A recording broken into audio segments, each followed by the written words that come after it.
Olá pessoal, tudo bem com vocês? Para quem não me conhece, eu sou Elaine Oliveira do perfil Missão Advogada. Quem não me segue lá. Eu sou previdenciarista aqui do Legale e hoje eu estou vindo aqui falar com vocês após um ano de reforma da Previdência sobre oportunidades escondidas por trás do Decreto 10.410. Nós tivemos um ano muito tumultuado, cheio de portarias, decretos e modificações previdenciárias. Muitas pessoas ficaram meio confusas no meio de tantas alterações e ficaram também meio receosas com relação às mudanças, se foram positivas, negativas. Muitas pessoas enxergaram as dificuldades, mas não encontraram as soluções no meio dos problemas. E hoje eu vim trazer para vocês algumas dessas oportunidades que estão escondidas por trás do Decreto 10.410 e que vocês podem aproveitar para formar teses e atuar na advocacia de vocês. A primeira delas que eu quero trazer é sobre o artigo 176, parágrafos 6º e 7º do Decreto 3.048 de 99, que foi alterado pelo Decreto 10.410. E o que esses artigos falam? Sobre a apresentação de novos documentos após a decisão administrativa do INSS. Esse artigo diz que se forem apresentados novos documentos que forem capazes de ensejar a concessão do benefício, será reafirmada a DER para que os efeitos financeiros surtam a partir da apresentação desses novos documentos. Antes, se você apresentasse outros documentos após a decisão administrativa, os efeitos financeiros surtiriam a partir do momento da entrada do requerimento inicial. Agora, com esse novo artigo, diz exatamente o contrário, que a DER será a partir do momento em que você apresentou aqueles novos documentos. Então, os efeitos financeiros também serão a partir dessa nova DER. Só que esse entendimento fere a súmula 33 da TNU, que diz exatamente aquilo que a posição antiga trazia, que independentemente do momento em que você apresenta os documentos, e no momento em que você deu a entrada no requerimento, você já preencheu os requisitos para concessão do benefício, os efeitos financeiros surtem a partir de então. Também é um entendimento atual do STJ sobre a matéria. Então, esse artigo do Decreto 3.048 de 99 acaba ferindo posicionamentos do Judiciário sobre a matéria. Aqui também fere a questão do direito adquirido, porque já que a pessoa tem direito àquele benefício desde o momento em que ela deu a entrada, se ela apresenta os documentos depois, ela poderia sim ter esse benefício concedido desde a DER original desse benefício. Então fiquem atentos com relação a isso para que vocês possam brigar judicialmente pelo direito dos seus clientes. Outra situação que eu quero trazer para vocês é o artigo 19C do Decreto 3.048 de 99, que diz sobre os benefícios por incapacidade intercalados não contam como carência. Nós já tínhamos uma ACP do TRF da 4ª Região que mandava que o INSS contasse como carência aqueles benefícios por incapacidade intercalados para os estados da 4ª Região. Inclusive, nós temos um artigo na IN que diz exatamente sobre isso. Já para os demais estados não havia essa previsão na IN e nós tínhamos uma briga no judicial para que contasse também para as outras regiões do Brasil. Nós tivemos então a ACP, oriunda do Rio de Janeiro, que determinou que o INSS computasse como carência aqueles benefícios por incapacidade intercalados para todo o Brasil. Então hoje nós temos em vigência uma ACP e nós temos também a portaria número 12 do INSS, que saiu esse ano, inclusive, após essa decisão da ACP, para regulamentar os efeitos dessa ACP e mandar que o INSS compute como carência esses períodos intercalados de benefícios por incapacidade. Mais uma vez o decreto vem e bate de frente com uma posição judicial em vigor. Ainda sobre os benefícios por incapacidade, nós temos o artigo 65, parágrafo único do decreto 3.048.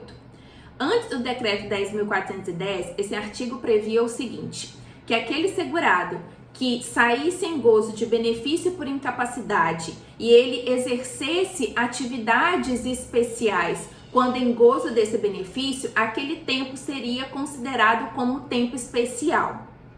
Só não havia previsão para aqueles benefícios de natureza previdenciária. Esse entendimento era para os benefícios de natureza acidentária tão somente.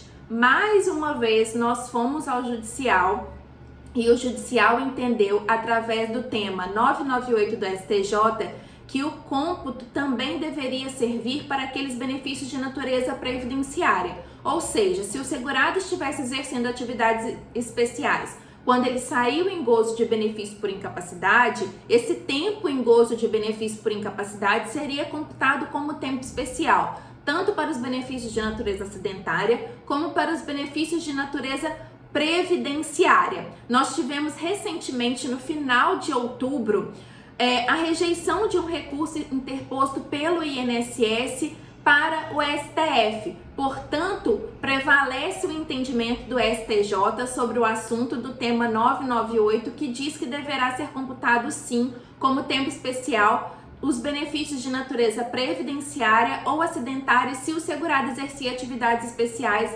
quando saiu em gozo de tal benefício. Ocorre que desde o decreto 10.410 foi suprimido do texto regulamentar que seria computado como tempo especial, inclusive aqueles de natureza acidentária. Vejam que mais uma vez vem o decreto e bate de frente com a decisão judicial em vigor.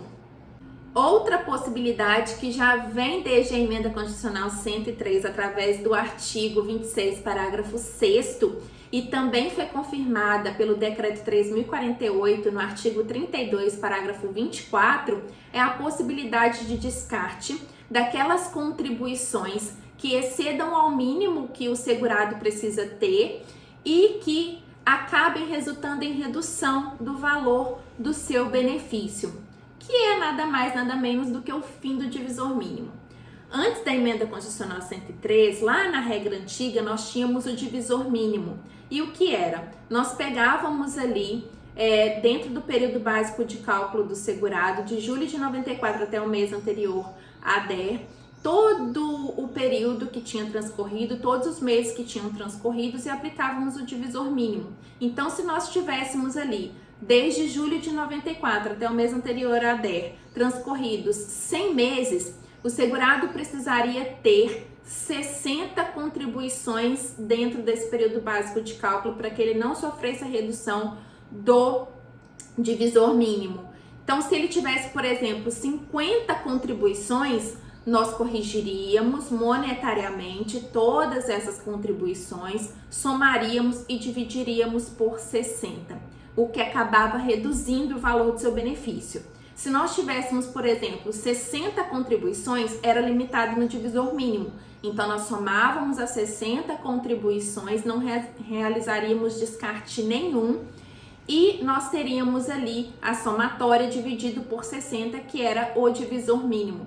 Nós poderíamos descartar apenas se excedesse a esse valor do divisor mínimo e nem sempre nós poderíamos descartar também 20%, já que nós teríamos um divisor mínimo ali. Agora, com o fim do divisor, nós temos a oportunidade de oferecer um planejamento previdenciário para os nossos clientes e até mesmo para aquelas pessoas que estão no anseio de receber a pensão por morte. E eu vou explicar por que na sequência, viu? Mas, com o fim do divisor mínimo, além dessa possibilidade de fazer um planejamento previdenciário para os nossos clientes, nós temos também a possibilidade de oferecer o melhor benefício de fato que ele tem direito. Porque pensem bem, se nós não temos um mínimo a ser dividido, basta uma única contribuição e todo o resto ali contribuído, ele precisa ter, vamos supor, uma mulher que quer se aposentar, precisa ter no mínimo 15 anos de tempo de contribuição. Ela precisa ter as 180 contribuições, 15 anos de tempo de contribuição e tudo que exceder ela pode descartar. Então vamos supor que ela tenha essas 180 contribuições antes de julho de 1994.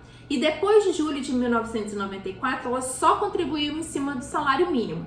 Ela pode descartar essas contribuições todas depois de julho de 94, fazer um recolhimento em teto e ela vai ter o quê? 60% de teto, o que dá mais de R$ 3.660. Então pensem bem antes de fazer o requerimento do benefício do segurado de vocês, da segurada de vocês, para que vocês possam ver se há possibilidade de fazer esse descarte e se ele é favorável ao segurado, à segurada de vocês. É muito importante fazer esse cálculo antes para que vocês tenham certeza de que estão, de fato, oferecendo o melhor benefício, tá? E agora nós temos uma tese, que é com relação aos benefícios não programados. No artigo 26, parágrafo 6º da Emenda Constitucional 103, não há ali uma diferenciação para esse descarte para benefícios programados e não programados. Diz apenas benefícios. O decreto 3.048, ele veio trazendo essa distinção e disse que esse descarte ele só é possível para aqueles benefícios programados, ou seja, não é possível para os não programados. Elaine, mas por que eu vou utilizar? Claro que num auxílio por incapacidade temporária, num benefício por incapacidade permanente, eu não aconselho fazer esse descarte. Por quê? Porque não é um benefício definitivo. Então, quando você faz o descarte, você não pode usar essas contribuições descartadas para mais nada, para carência, tempo de contribuição, para nada. Uma vez realizado o descarte, você não pode utilizar mais esse tempo para nada, essas contribuições para nada. Mas pensem numa pensão por morte, por exemplo. Aquele segurado falecido, ele não vai mais precisar dessas contribuições para obter qualquer um benefício. Aquelas contribuições vertidas ali pelo segurado durante toda a sua vida não servirão para mais nada que não ser a pensão por morte. Então, por que não fazer o descarte na pensão por morte? Sendo que o segurado falecido não vai utilizar para nada, vai servir aquele tempo apenas para a concessão da pensão por morte. Então, no meu entender, na pensão por morte caberia, inclusive pode trazer benefícios para os dependentes e vocês poderiam sim fazer um planejamento previdenciário para os dependentes para que pudessem chegar a um consenso e verificar qual é de fato a melhor concessão, a melhor pensão a se pedir nesse caso. E por fim, eu quero trazer para vocês a ADI 6.096, que trata sobre o prazo decadencial. Desde a MP 871 de 2019, que foi convertida na Lei 13.846 de 2019, nós tínhamos que os atos de concessão, indeferimento, cancelamento e cessação de benefícios teriam a incidência do prazo decadencial de 10 anos para que o segurado pudesse rever esses atos. Porém, com o julgamento da ADI, foi julgado que é inconstitucional essa disposição de ter o prazo decadencial de 10 anos nos casos de indeferimento, cancelamento e cessação de benefícios, valendo apenas para os atos de concessão. Então, se um benefício ele foi concedido, você tem um prazo decadencial de 10 anos para que você possa entrar com a revisão dos benefícios. Caso ele tenha sido indeferido, cancelado ou cessado, não temos mais esse prazo decadencial e passa a valer a redação antiga do artigo 103 da Lei 8.213 de 91. Então é isso que eu queria trazer para vocês. Eu espero que vocês tenham aproveitado e aproveitem todas as dicas que eu passei para vocês aqui. Espero que de fato revolucione a advocacia de vocês. Eu gostaria de agradecer a toda a equipe do Legale pelo convite e até a próxima, gente. Tchau, tchau!